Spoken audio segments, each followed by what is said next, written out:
Hello, good people. Hope you are doing all right. Hey there. What's up, y'all? It is your humblest of hosts, Soul Expression. Welcome back to the Inner Storyteller. Welcome back to these channels, the ufuluchild and the Inner Storyteller YouTube channels. It is a glorious, glorious evening, and I hope you're doing all right out there. Before we get started with anything, please, guys, for me and for you, like the video, okay? Especially in these first 10 minutes. It helps a lot. I do happen to walk around and live my life and do my tasks with the ambition of one day monetizing this great podcast. And I cannot do so if you don't like the video and subscribe to the channels. So please volunteer yourself up for some good Samaritan points and like the video in the first 10 minutes if you can, and subscribe to the channels. Also, keep in mind, if you are here, if you are watching, listening, participating in this grand podcastery, you are here for real conversations. Okay, you are here not to merely play with words, but to take an honest look at natural law. We talk about religion, the good, the bad, the ugly, and the great, money, anarchy, culture, and how mankind is manipulated by forces that do not have our best interests at heart because they are completely evil. Okay. And I say we talk about religion, the good, the bad, and the ugly, but we are not bashing faith systems here. We are not calling people stupid for having a religion. We are simply examining the psychological affects and effects of the stories that we have the most faith in, the stories we have the most stake in. And the ones that we have the most stake in help shape society. And so our examination of these stories has to sit right alongside an honest look, a brutally honest look, if you will, at the current human condition. The current condition of humanity is slavery. Government is slavery.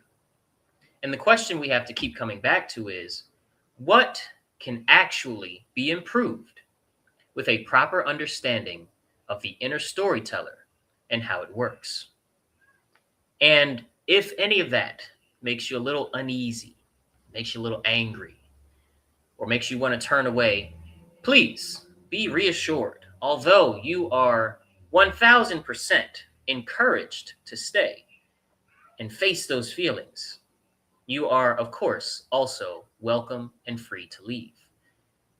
And with that being said, before you're allowed out, you have to like the video. But with that being said, we are going to get into today's discussion. Today, we are going to talk about conspiracy theories.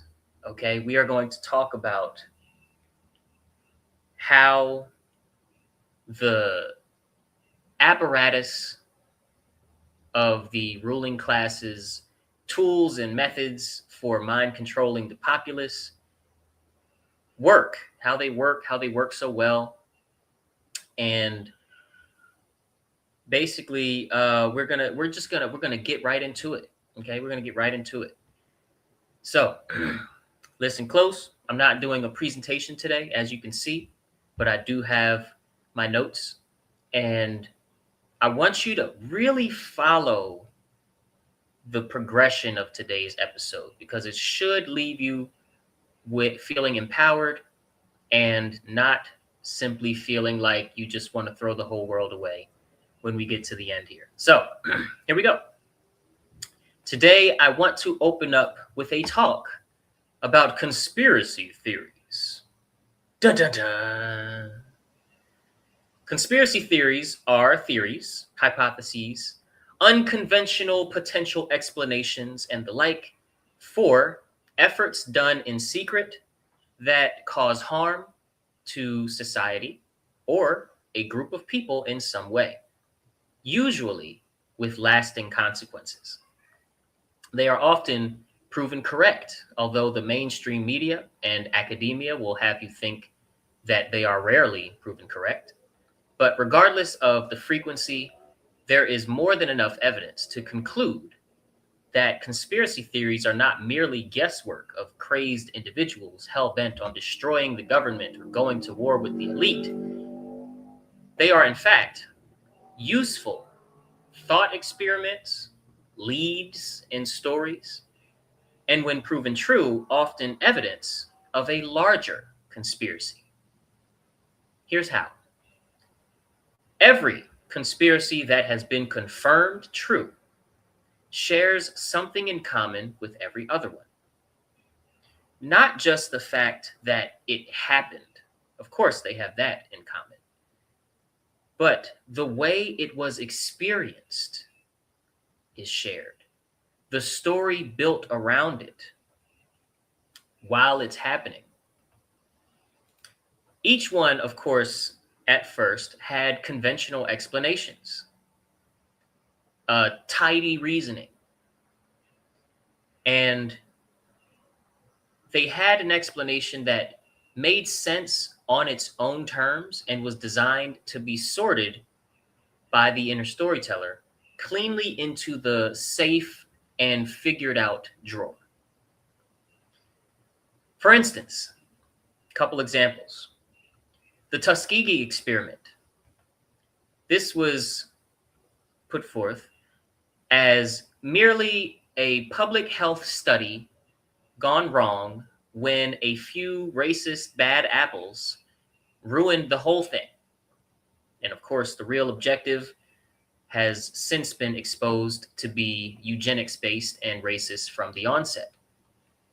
Another example, tobacco and the cigarette manufacturers were just addressing an unresolved science question, right? And that was turned into a propaganda campaign with lies about the health risks and lies about the regulation concerns, only because a few specific people, few bad apples, wanted to line their pockets. And once those people were either arrested or exposed in some way by the mainstream or independent news sources, the tobacco case was closed. And it wasn't. We don't need to connect it to anything else, right? And then there's, slightly bigger,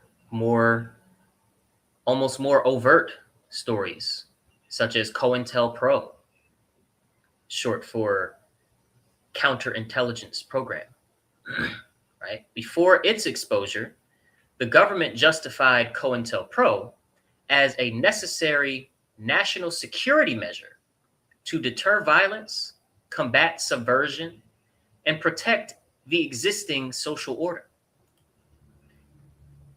COINTELPRO, again, Counterintelligence Program, was a series of covert and illegal projects conducted between 1956 and 1971 in official storytelling by the United States FBI, the Federal Bureau of Investigation.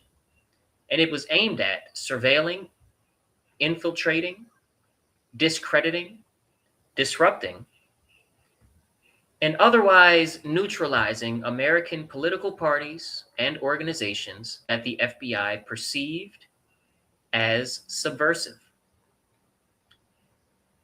FBI Director at the time, J. Edgar Hoover, a serious criminal, issued directives governing COINTELPRO, ordering FBI agents to, quote, expose, disrupt, misdirect, discredit, or otherwise neutralize the activities of the movements they were targeting, and especially their leaders.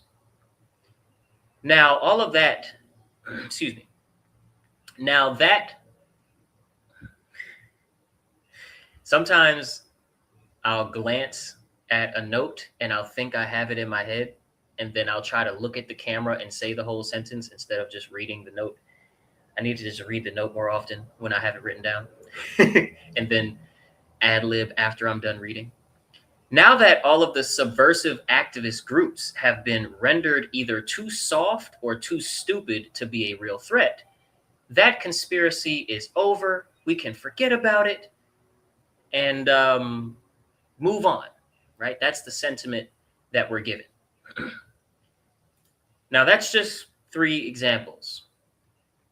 Each explanation self-contained, each one plausible in isolation, and case closed once exposed. But when you start looking at them in when you stop looking at them in isolation and lay them next to each other, something becomes visible that wasn't visible before. The conventional explanations are structurally identical. It's the same architecture, the same moves on the chessboard. And underneath that, often the same names, whether of organizations or people. Chase and the Chase Bank families, the Morgan families, they show up across multiple confirmed conspiracies, including the bankruptcy of the United States, the creation of the Federal Reserve, and the conversion of our currency to be made up value requiring accurate accounting for the valueless symbolic transactions, right? The Morgan family was exposed for plots to sink the Titanic, exposed for funding the Nazi Party in Germany. Also, you may have heard of BlackRock, Vanguard, and State Street, the investment firms at the top of the economic food chain. The same investment firms and financial institutions keep appearing as top owners of various product distributors and manufacturers that are later investigated and found to be poisoning Americans by the thousands. You've seen the commercials. Have you been injured by blank pharmaceuticals? Have you been harmed by blank food distributors? You may be entitled to compensation. We have the lotions, the makeups, the nail polish, the cosmetics, lawsuit after lawsuit pointing back to the same places. And for some reason, BlackRock, State Street, Vanguard, and others keep showing up in the room. Now, there is a reason that the same people, the same groups, the same entities, the same boards always appear behind the same behavior patterns across industries, decades, and even continents. And part of that reason is, of course, an alleged group of ultimate orchestrators and puppet masters. And that explanation makes perfectly logical sense when you look at the connections. But I put that that is only part of the reason the same people keep showing up. Because the thing driving the behavior patterns at its root is not energy. It's not just bad juju, okay? It's not the spirit of Satan that keeps hopping hosts and making the same choices with a different face. It's not even, like greed in the simple sense, right? What's behind the behavior is a storyline, good people. Formulaic in its nature, the story that is present in the collective inner storyteller and collapsed into reality of thought and action of the ruling class is so simple and so subtle that upon learning what it is, you're bound to notice that you, indeed you, one of the 99%, one of the us, you may be running the same story. Respectfully. It's not a true story. Indeed, it is a lie. But it is a lie that sounds true and made to look true in society, in reality. It's made to look true by way of our obedience to the ruling class's commands and regulations. The kind of story that forms around common phenomena, common behaviors, common concentrations of power, right? The kind that repeats because the repeated behaviors producing said story never change.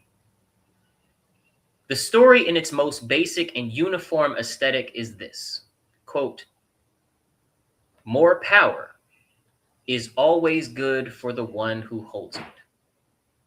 Again, the story is more power is always good for the one who holds it. Think about that for a second. That story is old enough that most people running it have inherited it rather than creating and choosing it of their own accord and of their own observation of nature. Nature does not teach that more power is always good for the one who holds it. This is a story inherited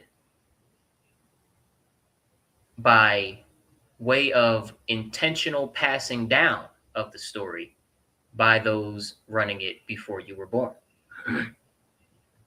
Most individual storytellers are pre-exposed to this story's enticing grip, even by the time we are entering into the government school system, meaning kindergarten. And for this story to grip an individual, to program one's inner storyteller, it does not require a meeting. It does not require any formal coordination. In fact, it requires only that the story stay unexamined, but be implemented at the base of every decision being made. That is the inner storyteller operating at civilizational level, a civilizational scale. And the same mechanism that makes an individual protect a story like that they've never looked at directly, or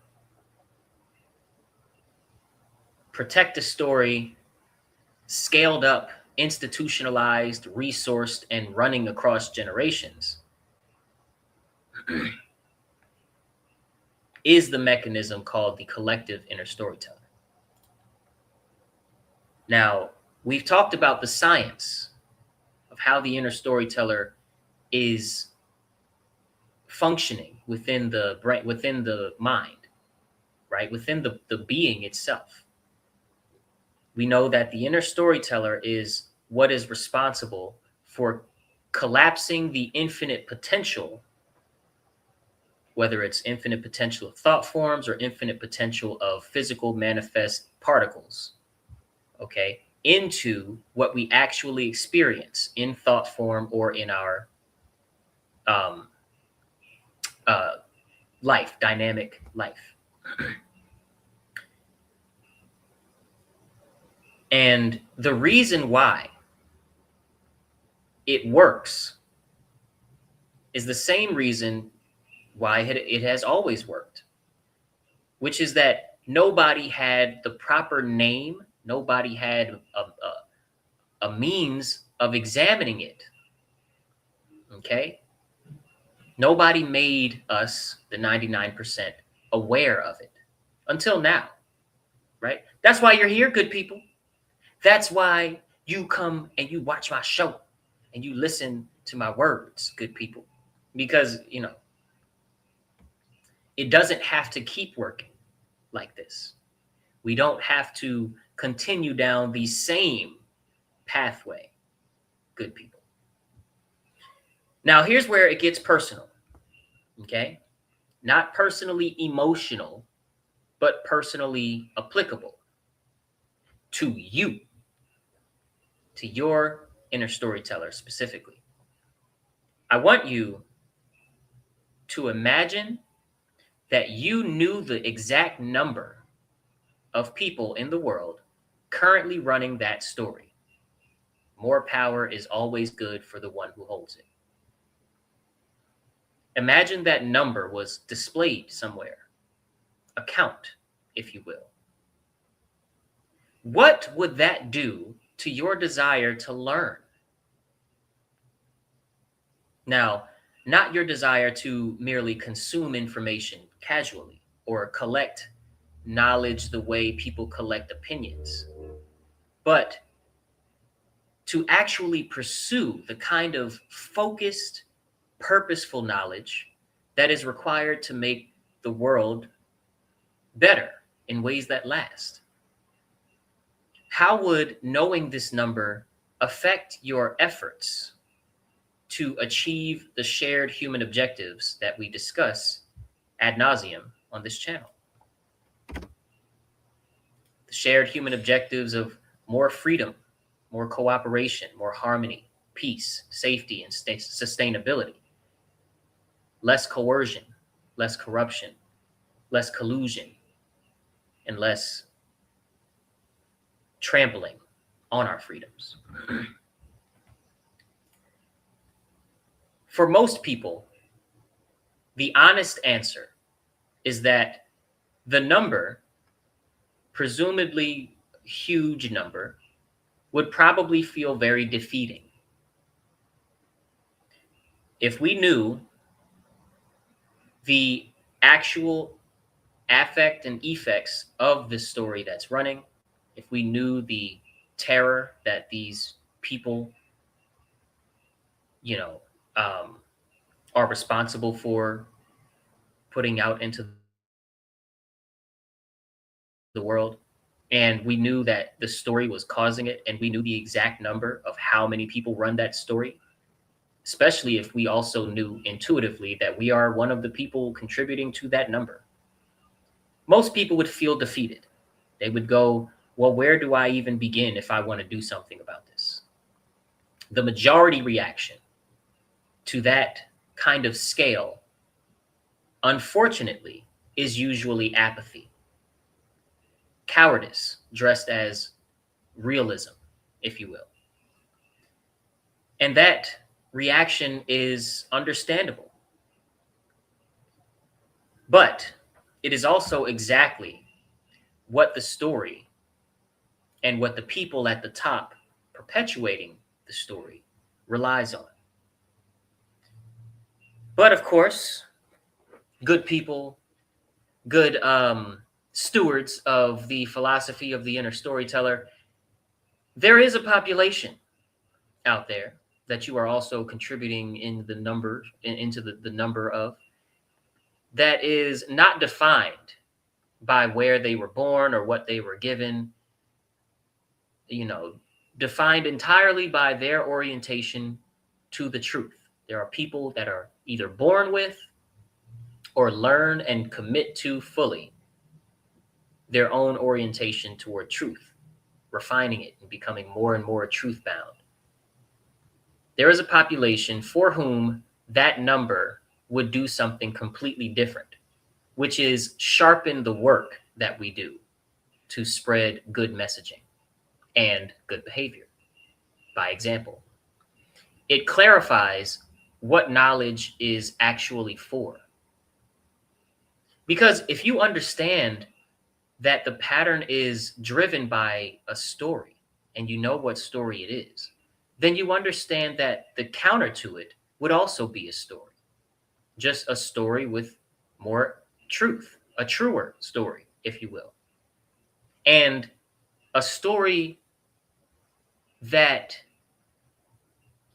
is arrived at through holistic knowledge, right? Lived knowledge, not just spoken. There is no way to holistically learn knowledge without applying it. You do not master knowledge by hearing it again and again until you can repeat it with accurate terms and, say the story in accurate chronology. You have to apply knowledge for it to be holistically understood. For it to be real to you, you have to put your hands and feet into the knowledge, so to speak.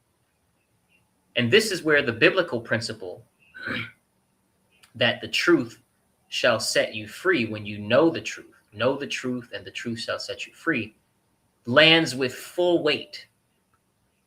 Okay. And it's not just about knowing how to sound truthful when you speak. It's not just about being able to recite things under pressure. You see, knowledge, when practiced and embodied, is a part of the learning process itself. The practicing, the implementation is a part of the learning process.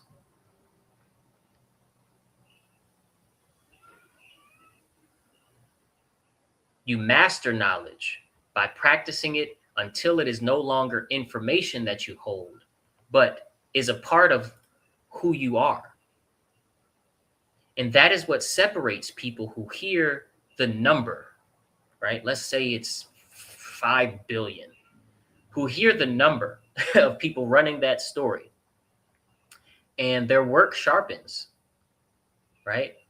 And that's what separates people who sharpen their work from those who hear the number and shrink or isolate into apathy.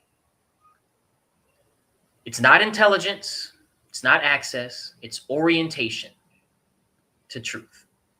And orientation is a choice, and it's a choice that has to be made again and again and again, every day, throughout the day, every action taken and every action avoided.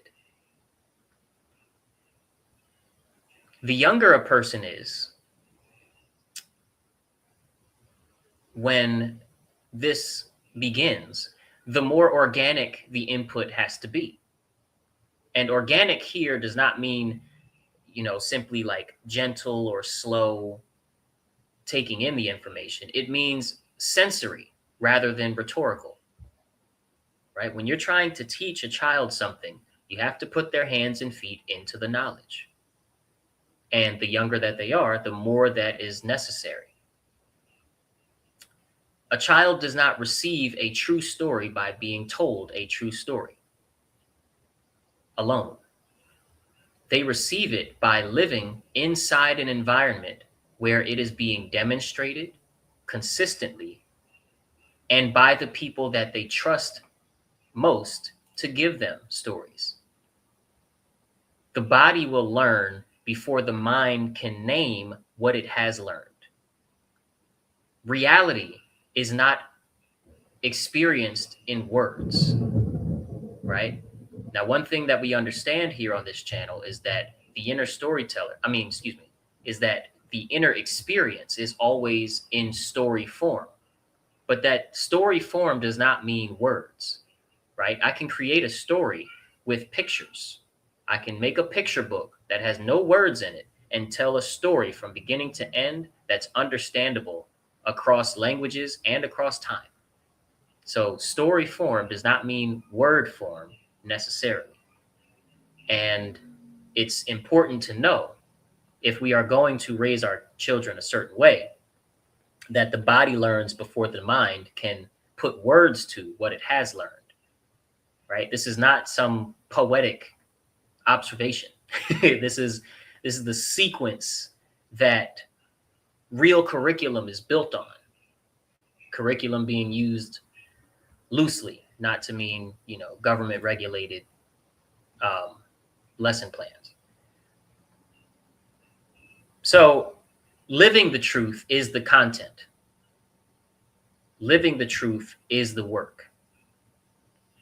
Nothing, by the way, presented in this episode constitutes any direct legal accusations against any named individuals like JP Morgan, Chase Bank, or institution or company, BlackRock, whatever. I'm not throwing out accusations here. I'm simply referencing a pattern, right? And referencing illegalities that are drawn from the public record confirmed reporting and in several cases admitted fact. Okay. The observation that these patterns share structural and personal overlap is a reasonable conclusion from that record. And whether that overlap rises to the level of coordinated intent to harm is a question that evidence would help conclude if presented in a courtroom. But it's not my intention to be a judge. So just understand, the things I talk about on this channel and in episodes like this, when I name institutions and I name families and I name behavior patterns, it's just that it raises loud enough questions that deserve to be asked by the public, and those people and those actions deserve to be named without apology. Okay. But we have to learn to live the truth. We have to learn the importance of putting our faith in our works and our works in our faith.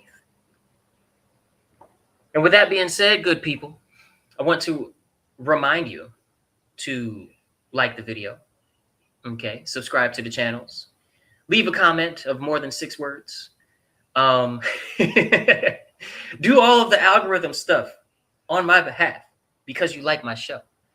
And share this out, right? Tell people that if they don't watch it, they're missing something in life, that if they weren't missing it, they would feel happier or something. I don't know. Give them a reason. And I will see you all tomorrow for the next one. Very, very excited. Oh, I have an announcement today. Let me go to my friend's really quick profile so I can pull up, what is her name on here? Here it is. Okay, and then I just need is this? No, that's not it. Oh, okay. Maybe it's only, yes. Ha ha ha ha ha ha ha ha. See the post. Okay. Wait. Share screen. Share screen. Boom. And then I have to add it to the stage. Yeah, you see, I didn't forget that time. So, Danceversity. Follow them on Instagram, Danceversity. They're in Austin. The ultimate community vibe is back. We bring you Unity Night, a community jam where, as you can see, Ufuluchild, me and the wife, we will be performing Friday on the 29th. So that's this upcoming Friday. And it's a very exciting time. We are going to be doing some music for you guys, and you should come through, whether it's in person or you just, hit our emails and demand that we get some footage out to you. We shall concur and do our best to accommodate those that can't make it in person. It's been a while since I've been a feature performer on a stage, so I'm very excited because my last time being on stage was impromptu, and it was so super fun that I'm kind of itching to perform, in a more planned kind of way. So definitely look out for that. Again, like the video, subscribe to the channels. I'll see you tomorrow in the next episode. Peace and love.